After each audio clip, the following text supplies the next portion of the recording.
Mafia, what is good, you freaking dirty bags? How is everybody doing today? I can tell you for one, I'm doing fantastic. I get to do one of my favorite things of all time today. We're going snowboarding today, guys. We're gonna go up to Snow Creek in Weston, Missouri. It's gonna get lit.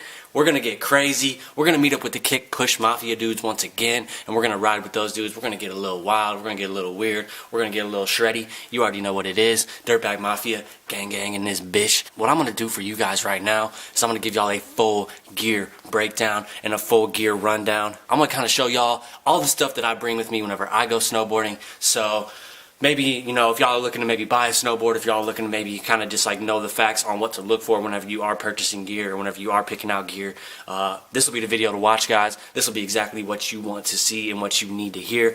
Stay tuned for this, guys. It's going to be lit. Let's jump straight into it. Dirtbag Mafia, snowboarding gear review. Let's go.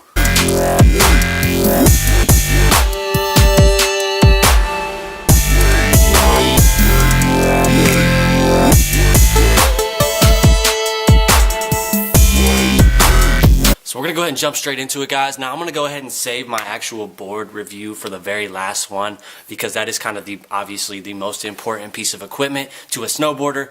Got to have your shred sled. Kind of like the apparel, and then my boots, my goggles, and then my bindings, and then I'll go ahead and get straight into the board very last. So first thing I'm going to get into, guys, is I'm going to get into my snowboarding boots. Now, when I purchased these about, I want to say 2.5 years ago, these were literally like the top of the line snowboarding boot, guys. These were a platinum pick on Evo. These were one of the most expensive, most hyped snowboarding boots that you could possibly get. Nike was really killing the game at the time. Now, since then, Nike has actually decided to discontinue their snowboarding boot line and their snowboarding gear line. So that's kind of a bummer, guys. I was really enjoying their gear, but you know how we're kind of like Adidas Boost heads now, so you know we're going to be picking up those new Adidas Boost snowboarding boots in the future. So for now, I'm going to go ahead and show y'all what I got. I got the Nike Lunar indoor snowboarding boots. Now the cool thing about these, it's a very lightweight snowboarding boot compared to a lot of the ones that I've tested out. It's got the Lunar lawn footbed for nice supportive cushioning on those hard landings and those big impacts, guys. You're not going to really feel those as much in your heels and in your ankles, so really good for impact support, guys. It is a traditional style lacing, regular lacing on this boot, guys. It's going to go all the way up. Now I prefer the traditional lacing over like a BOA, just due to the fact that it's foolproof. It's not going to break on you. It's as basic as it gets, so there's no points of failure besides the actual like lace hooks breaking, which these things are pretty tough, guys. I don't actually see that happening.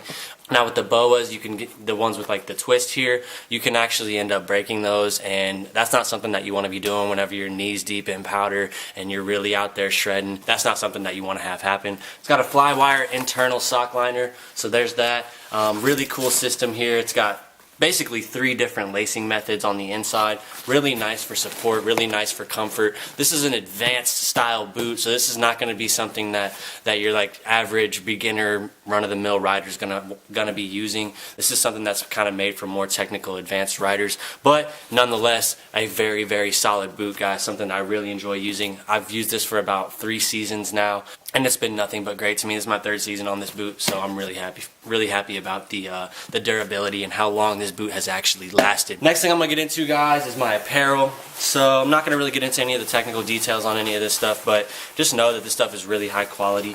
I've got some ONeill 10K waterproof pants. It's got the 10K waterproofing, 10K breathability. Basically what that means is it's a rating system that they use for all snow gear to kind of give you like the level of waterproofing and the level of breathability. So these ONeill pants are really top-notch quality, guys. I actually ended up getting these for a steal off of a website, theclimb.com, THECLYMB.com. I'm going to go ahead and link them down in the description below. Really good website, guys, for any type of gear that you want to get. They have climbing gear, snowboarding gear, hiking gear, camping gear, anything else that you might need at a very discounted rate. Speaking of theclimb.com, another piece of gear that I got off there is my 32 Chris Bradshaw snowboarding coat. This thing is freaking bomb proof. I'm just gonna go ahead and give y'all the tag here so you can see that and you can look up more specs about it. Really nice snowboarding coat, guys. It's super breathable. It's got your underarm vents here. It's got internal pockets for your goggles and things like that whenever you're not riding. Just a really cool design overall. I like how, you know, everything here is nice taped seams, so you got all that waterproofing in there. Nothing inside your pockets is going to get wet or ruined once you're actually out there in the snow. Super high quality jacket, guys. I've been wearing that thing for as long as I've had the pants, I think about 2 years now, and it's literally kept me dry through every single type of terrain. I've been in the deepest powder and on the slushiest days, and it's never really given me any problems. Now, one thing that I typically always use is going to be a full face mask, so a full head face mask. I'll use this with a beanie over it, and then my goggles kind of over the whole setup, so that's going to keep your neck warm. You can use any basic, just like neck gaiter or full face mask. It doesn't really matter what brand you get as long as it's just like a trusted, reliable brand. Next piece of gear I got for you guys is going to be my gloves. Now, I don't actually really use these a whole lot. These are the Decline gloves. I got these off the same website, not Steep and Cheap. I got these off of theclimb.com, and I think I paid like maybe 20 bucks for these. They were normally like 50 or 60. We've got, you know, for us knuckle draggers out there, they got the nice knuckle protection. They've got your little goggle windshield wiper here, so if you're wiping off your goggles, it makes it nice and easy for you. Nice Velcro strap closure, as well as a wrist strap so you don't end up losing your gloves on the lift, you freaking gapers. Got a just a little buckle here so you can attach the gloves together whenever you are not using them. Really nice reinforced padding on the palm and on the fingertips here. Waterproof. These things aren't going to really get too wet throughout the day. They did come with a liner as well. I ended up losing those just because, like, who the fuck uses liners? I don't actually use these a whole lot. I actually use a brand from Ace Hardware Store, and it's just like, it's like a tan leather glove. I fucking forget what they call them, but I ended up losing my pair somehow last winter. You know, one of those drunk snowboarding nights. So I have to use these Declines now, and these things are really awesome, but I just prefer the other ones because they have a nice like fur lining and they're really comfortable and really warm. Those ones are like 15 bucks. You can get them at any hardware store. If I think of the name before the end of the video, I'll go ahead and let you guys know. Next thing I got for you guys is my goggles. Now, these are some really sick goggles, guys. These are the Dragon NFX goggles. These things are freaking dope. Now, the cool thing about these guys, got a nice frameless lens, so you're getting a really wide field of view. These things are not going to obstruct your view no matter what. A lot of times whenever you put on like a smaller pair of goggles with a frame, you're actually going to end up getting an obstructed view because of that frame, guys, and it's gonna like cut off some of your peripherals, whereas this has a full almost like a 180-degree field of view. Really sick. It's got a plastic top vent, so really easy to wipe off whenever it's getting clogged up by some thick pow, and it's not going to really like clog up on you and cause you to fog up. Now, your bottom vents are just a regular like fabric mesh vent, but those don't really ever have an issue in my opinion. I've never really had a problem with those. Now, the cool thing about the NFX goggles is it did come with 2 lenses, and basically to take out the lens, you're going to get under this notch right here and pull up, and that's going to pop your lens right off, guys. And then you can change it out between, like, this is my highlight lens, so this is whenever it's really sunny out, I'll bust this baby out, and then it has a blue lens, which like a blue iridium lens, which is good for your low light days. I actually ended up breaking that lens by trying to take it off because it was so cold that the glue actually snapped the lens off of the frame here that snaps in. So I end up just using my highlight lens most of the time, which is, I mean, it's fine. It can definitely be a little bit more difficult on those super like blizzardy days and whenever the snow is really heavy, but at that point, you know, I don't really care. I'm just shredding to shreds, so it don't really matter to me. But now the next thing that I got for you guys, don't really matter what you use. Like, I'm wearing a Neff beanie right now. This thing's super warm and super comfortable, but I like to go dark out mode. I like to go all black whenever I'm out there riding, so I use this black diamond beanie right here, guys. This thing is super sick. It's lined, really comfortable, really warm. It's a 100% acrylic beanie. Lining is 100% polyester, so it's going to be super warm for you guys. It's got like an actual like inner ear lining, so it's going to give you like an inner headband. Really nice, guys, for those super cold days. The last piece of gear before we get into the board review, guys, is going to be my bindings. Alrighty guys, so the bindings that I use are the Union Contact 2014 bindings. Now the fact that they're from 2014 and they're still going strong is just a testament to how high of quality Union provides and the type of binding that this is. And it's a very, very, very tough binding, guys. So the first thing, the Union Contact is actually named after the base. I believe, and don't quote me on this, I believe it's like 19% of the binding base actually makes contact with the snowboard, which is a very, very low percentage. So it gives you a lot of room for flexibility and a lot of room for cushioning. Speaking of cushioning, guys, they utilize a dual density EVA foam footbed for super, super soft landings. What that's going to do is it's going to give you nice pressure distribution and it's going to result in a more comfortable ride. Now that is actually the foam right here, and the foam in the actual footbed of the binding, and it's really nice, like compared to some of your other bindings. You're going to have like a hard plastic or maybe even like a metal footbed, and that just results in like a less comfortable, less enjoyable ride. Next thing about this binding is going to be the Fusion plastic high back, and these high backs are really, really sick for their flexibility and their ability to remain flexible in any weather condition. Super, super durable, super strong as well. And the nice thing about these is that they have the on-the-go, on-the-fly forward lean adjustment. So if you really want to gain some responsiveness, you can actually adjust your forward lean with the click flip of this switch and by moving this little thing up or down. And that's going to give you some on-the-go adjustment options, which is really, really nice. Always super cool to have. Next thing about this is going to be the straps. Now they use a multi-layered tapered strap design, so it's going to kind of thin out in the middle and thicken up on the sides, and that's going to give you some nice hold support, and that's held together by these injected aluminum buckles here. Now Union's aluminum is second to none, super, super top notch, and these things have been a dream to use. They've been wonderful to use. Now my bindings are getting a little old, so my toe strap actually kind of comes loose some of the time.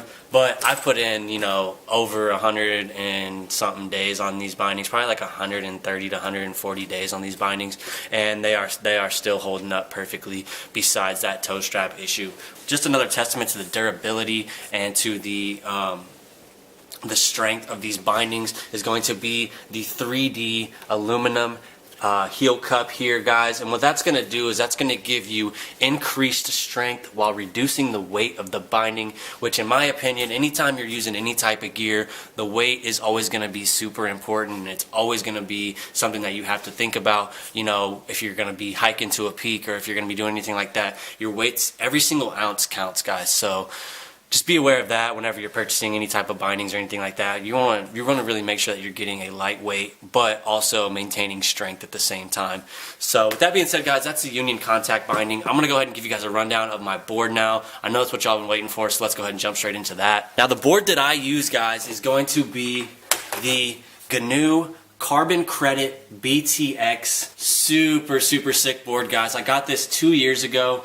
Now, this is a true twin shape, so what that means is that this thing is going to actually have the exact same profile on both ends, so it's not a directional. It doesn't have to be ridden one way or the other. You can actually ride this either way, and it's going to give you the same experience both ways, whether you're riding switch or regular, you know, and kind of depending on your binding setup as well. The way that this thing is set up, and if you guys want to look up what these words mean and things like that, you guys can go ahead and go online, type in camber versus rocker and things like that. But this is going to be a traditional rocker in the middle, so your contact point's going to be right in the middle. Whenever you have your snowboard laying flat on the snow, it's going to be mostly contacting right in the center while the edges are kind of balancing up and down. It's got a mild camber zone on the nose and on the tail, so what that's going to do is it's going to give you an extra point of contact on each one of those sides, really helping with your traction and really helping you like to get pop on jumps and things like that. Now the Carbon Credit BTX and most ONeill snowboards are utilizing what's called magna traction. So I don't know if you guys can tell, but along this edge here, you've actually got some raised contact points. Now you've got some super deep serrations in between the feet. You've got some mild serrations under the feet, and then you've got some what they call entry serrations on the nose and the tail. And those are going to be your first contact points as you're making turns. And then these kind of sharper serrations in the middle are going to give you that really nice edge hold, you know, no matter what kind of terrain you're riding on. A lot of snowboards just have just like a regular metal edge. This Magna traction is super sick, guys, and I mean, it's allowed me to be able to go so much faster on my board and be so much more confident in my turns and so much more confident while carving and while landing and, you know, anything like that. Along with the Magna traction, they used these ultra high molecular weight sidewalls, guys. So a lot of times you'll have a problem with, you know, maybe your board, you know, if you're on heel edge or toe edge and you hit like a rock or a stick. I've seen people's edges freaking blow out of their boards. This ultra high molecular weight sidewall is going to reduce the chances of that by a ton, guys. So it's going to have a super high strength sidewall. So, you know, it's going to take a lot more impact and it's going to take a lot more force to really break through those sidewalls. So this thing's going to last you forever. Now, the size of board that I use is a 156 regular width. So what that equates to is whenever you're measuring a board, guys, you want to make sure it comes up to about your chin, and then that's going to be the correct size for you. The cool thing about the GNU, guys, is that it has a super soft flex rating. So I don't know if you guys can tell, but this thing is freaking bendy. So it's going to be sick for the park. It's going to be nice for jibbing and nice for any type of like buttering and things like that. I really enjoy using this board, guys. It is a ton of fun, and this thing has given me a great time, guys. Now, if you can see, I've actually pretty much core shotted this thing already a couple of times. I'd have to find them, but there are some nice deep shots in this thing, so I should probably get it tuned up before I go riding. But when you gotta go shred, you gotta go shred. Thank you guys so much for sitting through this video and for watching this snowboarding gear review. I do appreciate all the support we've been getting, guys. We're gonna go out and shred today. We're gonna go out and get some nice footage, and we're gonna hopefully bring you a video tomorrow about all that. So stay tuned, guys. The Dirtbag Mafia is out here. We are really strong. If you are not subscribed to the channel, go ahead and click that subscribe button down below. Stay tuned for the litty content, guys, and we are going to see you guys tomorrow. Peace.